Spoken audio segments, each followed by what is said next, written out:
In this video, I will talk about how to train your chest for maximum muscle growth. I will cover some popular exercises, both compound and isolation ones, and I will talk about some important cues to get the most out of all that exercises. But first, quick anatomy of the chest muscles. Pectoral or chest muscles are divided into three main parts. Upper chest or clavicular head that functions primarily to flex the shoulder, middle or sternal head that functions to horizontally adduct the arm, and lower or abdominal head.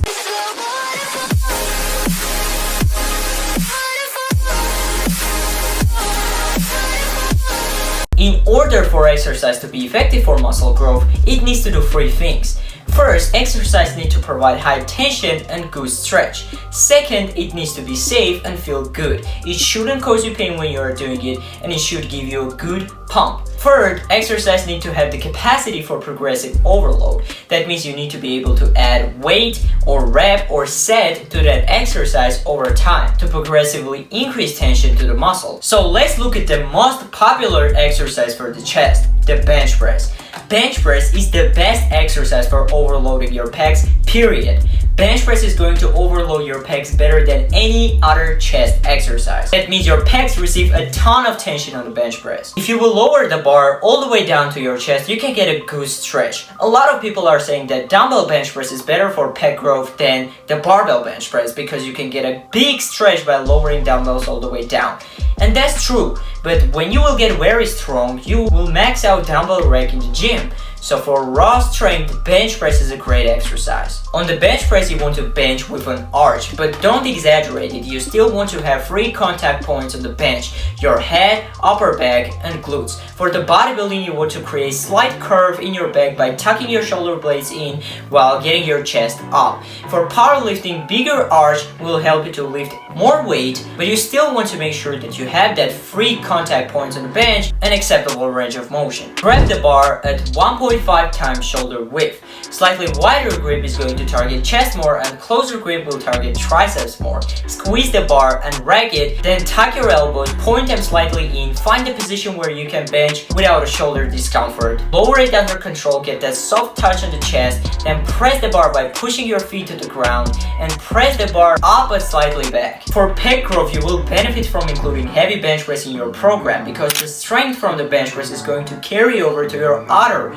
pressing or pushing movements. Bench press is going to target your entire pec with more emphasis on the sternal head. But what is better, flat or incline bench press? Well, this study from 2020 from the International Journal of Sports Science compared flat and incline bench press for strength and muscle growth of the pec. Both groups saw about equal increases in the strength in the flat and incline bench press. However, incline and flat bench press were equally effective for the middle and lower chest growth. However, incline bench press came on top for the upper pec growth. That's only one study, but it tells us that incline bench press doesn't only target your upper pec, it is going to grow your entire chest. So for hypertrophy, I will choose incline bench press. On the incline bench press, you want to lower the bar all the way down to your chest to get a good stretch on your pecs. Dumbbell incline bench press has all the upsides that barbell incline bench press has. However, with the dumbbells, you can go even deeper than you can with the barbell. Next, the chest press machine. This is a great exercise that will allow you to push it to or very close to failure and beat safely. You want to move the handles back to get a massive stretch on the pecs, and you want to control the negative on the way down. It doesn't have to be very slow, but it needs to be controlled. Anything between 1 to 3 seconds of controlled eccentric is good for muscle growth. The dips. Dips are great exercises that are going to target your lower pecs, and they're probably best exercise for getting that massive stretch on the pecs. You want to go as deep as your shoulders allow you to by controlling the negative and exploding on the way up. So far we covered only compound exercises, the presses. What about isolation exercises, the flies for the chest?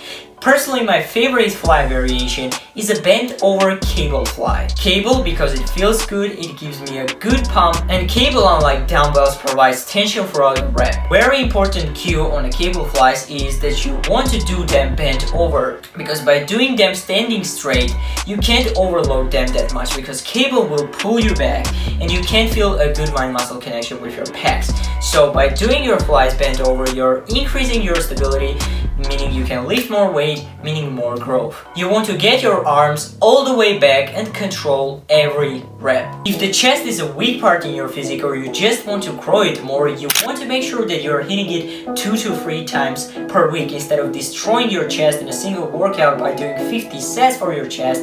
Divide them into 2 separate workouts. The optimal volume zone for muscle growth for most people is from 8 to 10 hard working sets per muscle group per week for the intermediate level lifter.